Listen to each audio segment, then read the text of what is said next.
There we go. Freeform steel and glass facade construction is a typology that's been just increasing in popularity over the past 20, 30 years. Freeform facades as a kind of design tool for architects can be applied for a number of reasons. At one end of the spectrum, we have the kind of more sculptural or poetic endeavors. And at the other end of the spectrum, there's a number of really practical reasons why these types of systems might be applied. One of them being that a lot of kind of structurally efficient geometries are inherently freeform. The use of glass as a material obviously allows us to bring a lot of light into the space. The use of steel as a substructure material, because of its high strength and its high stiffness, basically allows us to have maximum transparency, long spans, elegant profiles, and just overall highly transparent and very elegant enclosures. And when we're talking about steel glass facade systems, we're generally talking about layered assemblies. So you'll have your layer of steel, your interior drainage, your glass, etc. And each layer within this assembly has its own kind of performance, and the performance of the overall envelope really relies on the integrity between these different layers, and also the integrity of the connections within the elements in each one of the layers. And in standard applications, this is really easy to accomplish, right? We have these mass-produced components. We use standard tools to have standard connections, and everything comes together really nicely, really smoothly, really easily.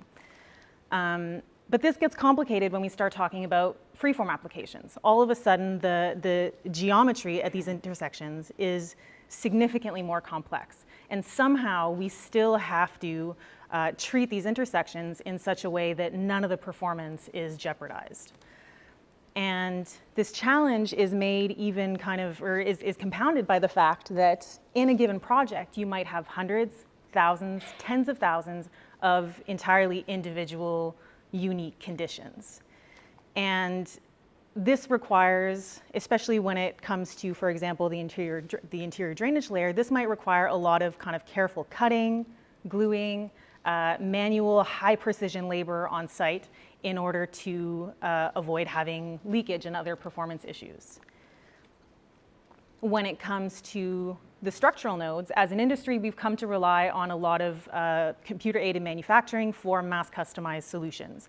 But the computer-aided manufacturing methods that we have available basically have not allowed us to reach design efficiency and material efficiency and fabrication efficiency. So there's always kind of a little bit of give in one of these areas.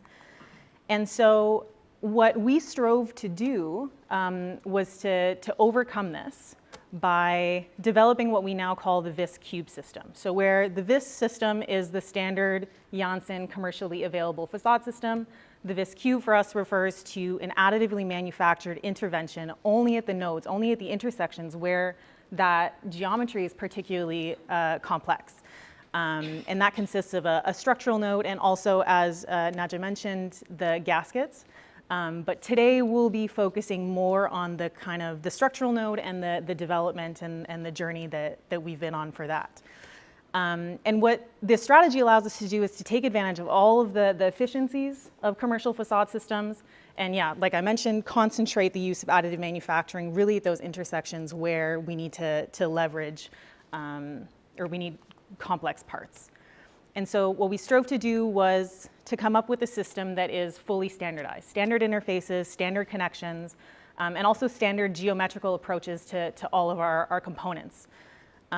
We also wanted something that's entirely parametric, so all of the components are parametrically driven, and that the parameters that we allow ourselves to kind of manipulate and integrate into our designs allow us to reach that level of fabrication efficiency and design efficiency and material efficiency that we're looking for. And we look to additive manufacturing for its strengths. Obviously, the geometrical freedom that we get for additive manufacturing is something that designers can leverage to be a little bit more ambitious in terms of the design of their nodes. It also can help us get more material efficiency. We look to additive manufacturing because the material properties can be excellent, and because it's another method of computer-aided manufacturing. So we can go very smoothly from our parametric, mass-customized digital design processes into mass-customized digital manufacturing. But yeah, the realities of working with additive manufacturing are such that depending on the technology that you work with, there are different strengths, different limitations, and just different realities depending on the method that you're printing with. And so the first step in this kind of exploration, and this is really what it was an exploration, was testing out what it actually means to work with these different metal printing methods. So what you see here is the first prototype that we built, where we have 3 different nodes, each printed with different additive manufacturing methods, and also each designed specifically for that additive manufacturing method. So we worked with powder bed fusion, laser-based powder bed fusion, laser-based directed energy deposition, and also gas metal arc directed energy deposition, which a lot of you might recognize as WAM. So the first node that we designed was for powder bed fusion. Because it's kind of a very slow, intense printing process, our intentions were clear. We want to minimize the amount of material that we're printing, and we want to concentrate that material in the actual structural component rather than having a lot of that printing time going to printing to supports. So what we came up with was a design where we have basically 2 sets of interior walls. One that's following the kind of main directions of all the members that are connecting to the node, and another set of concentric cones in the middle that essentially just distribute the forces via membrane action in the middle of the node. And the wall thicknesses of these nodes are adjustable based on the specific structural requirements of that particular node. And all of this wall structure is roughly aligned to the building orientation of the print. So there's actually very, very little support structure needed in this design. The next technology that we worked with was WAM. And for this, we developed a node that has a kind of hierarchy of arms. So primary arms, secondary arms, and tertiary arms. And that hierarchy refers to the kind of hierarchy of loads within the node, but then also corresponds to the printing process. So you can see kind of the order that things were printed in, embedded in the texture of the node. Each of these arms has 4 plates, 2 outer plates, 2 inner plates, and then the inner plates meet in the middle. And with all of these plates, we're able to address all of the loads, so the shear loads, moment loads, normal forces that we need within these structural parts. And then on the outside, because we wanted these kind of flat faces where we could have our standard connections, we gradually increase the thickness of the arms such that we could have that flat end face. And then after it was printed, we took it down, we milled the ends, we milled the kind of connection features that we needed to add it to the mock-up. And yeah. And then the next technology that we worked with was the laser-directed energy deposition. And because, like I said, it was an exploration. And we decided to take a completely different approach, even though we could have kind of went with a similar design to get a apples-to-apples comparison of the 2 technologies. We decided to try something kind of entirely different. So for this design, instead of starting with a substrate and then building up from it, we decided to integrate the substrate directly into the print. So in this case, we've got a cylindrical substrate, and we're essentially just printing radially around that substrate. And one of the kind of main advantages of this particular design is that the technology that we worked with, or rather the specific machine that we worked with, was an additive subtractive machine. So that allowed us to very efficiently build up the part and machine it in the same machine setup, in the same cam setup, and that ended up being a kind of, important feature for this particular design. So now I will pass the podium to Matthias, who's going to talk about the next step in the project. Thanks, Leah. Yeah, what we see here is how the mock-up was installed. I will explain some things regarding the workflow when we design freeform facades from the perspective of structural engineering. So that is pictures from, I think, 2006, Westfield in London. The nodes are consisting of single plates and pieces that are welded together. And the geometry of this whole freeform structure is limited by the geometry of the node. So the beams are pretty simple. They just have straight edges, but the complex thing is the node. And therefore, it makes a lot of sense to concentrate on the node and on the geometry and how to fabricate it, because that's the important thing. And on site, that's what the companies are doing. So members and nodes, and in this case, it is just bolted. And Thorsten Helbig is always explaining on site, it's just a monkey job to bring these pieces together. So that is not rocket science. Rocket science is in the node. And there is, if you look in the past, how the nodes could look like, there's a lot of different examples depending on the geometry and depending on the profile dimensions. Open or the famous mirror one. What metal contractors do in these days is more or less this. So the node is milled out of a solid piece. So that means we have a lot of material which we don't need. And now it's coming to additive manufacturing, and this gives us new opportunities in respect to how the node could look like. And in our example here, in the collaboration with Janssen, we were at the point, okay, what do we want to do for the first mock-up and the first thing? So, and we decided to have a node where the secret is invisible, so we are not showing how the things are connected, and we are not showing how the node looks from the inside. So that is the first approach, but that doesn't necessarily mean that for each project it needs to be like this. We could also in the past proceed, and it could be that at a certain point of time there is freeform structures looking like this.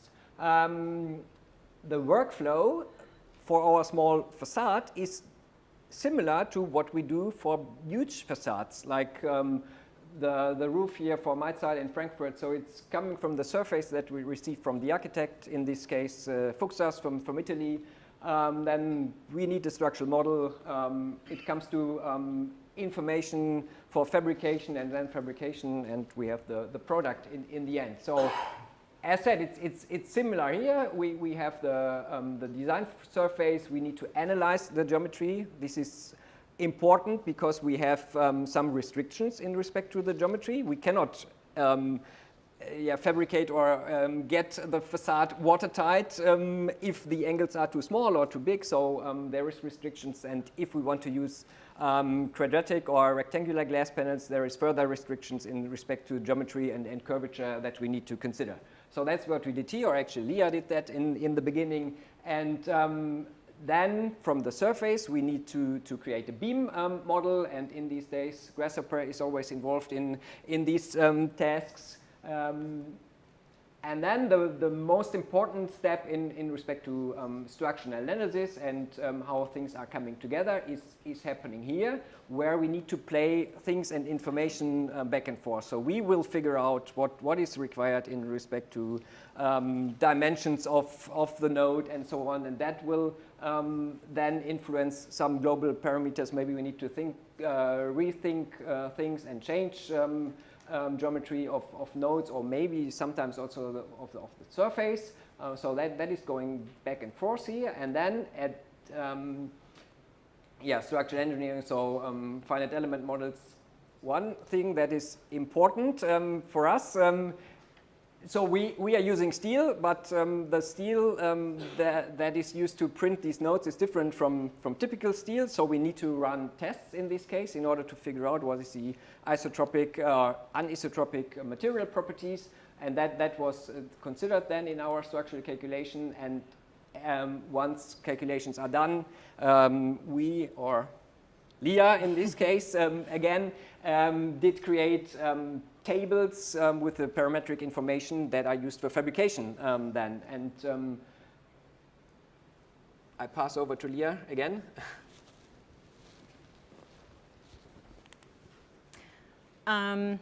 So in the end, everything was fabricated from the outputted information from the definition. Everything came together really smoothly. No issues related to tolerance or anything like that. So it all came together very nicely. To conclude, this mock-up allowed us to do a number of things. First, it was for us a kind of validation that our geometrical approach worked, that our approach to using that additive manufacturing technology worked. And it kind of allowed us to showcase and test if all the geometrical conditions that we might face one day that we could take on with this system. So you've got anticlastic curvature, synclastic curvature, positive and negative. So all of these kind of tough geometries we built into this wall to test whether or not we could do them. And the other thing that it allows us to do is to start to develop a workflow for what it actually means as a team of building industry professionals to work with additive manufacturing. So there's a lot of different professions involved in this task. It's a very multidisciplinary effort. You've got the architect, the designers, the structural engineers, the system house, and then you also throw in the additive manufacturing experts on top of that to make sure that you're really leveraging each technology in the best way for your specific design, for your specific application. So that was a very kind of important step for us in working towards the use of additive manufacturing as a possible solution for freeform steel glass construction. So I thank you for your time and attention, and happy to hear your questions. And if anybody wants to see the mock-up, it is in Hall 11 at D68. D68 if you want to see the full construction. So thank you very much for your time.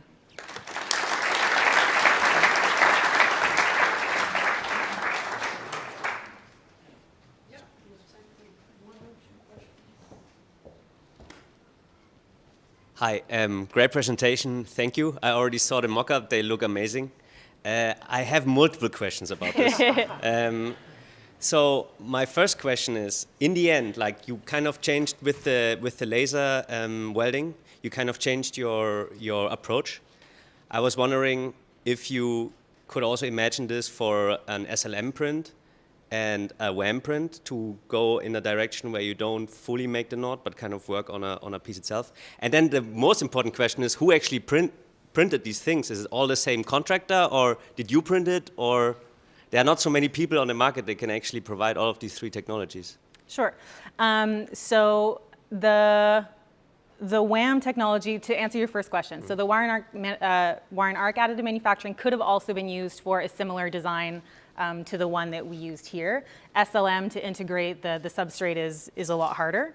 I actually don't think it's possible, but maybe don't quote me on that. And then, we worked with a number of different people to get these things printed. So the wire and arc one, we cooperated with MX3D, and they were the kind of first collaborative partner. And then for the SLM print and the DEDL print, we had a printing partner in Austria, who, they were a small kind of metalwork shop, and they had the 3D printing technology, so they did both of those. And then we also printed one of the SLM prototypes at the TU Delft. Okay. So here and there and everywhere. One more question. Did you get certification for this? Like, is it going to be a project, a certification, a unique case, or is it for now only research? So, I mean, we got project-specific approval because we had this up at GlassTech, but in terms of kind of general approval, that's the next step. So the next step is going to be looking forward to how we can certify these different parts and products to actually get them in buildings. The first one is probably going to be a project-specific approval, and then, but mid to long term, we're looking to get everything fully certified if we can. Okay, let's talk later about this.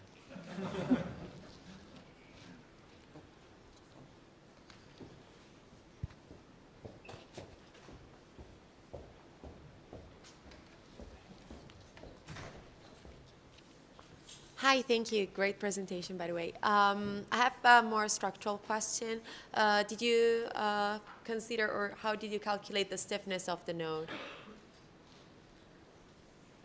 Like, is it a rigid node, a rigid connection, a pin connection, mixed? It's a rigid connection. Yeah, and we don't think that's understandable. We don't want to show how the things are connected at this point of time. But it is a rigid connection. Okay, thank you.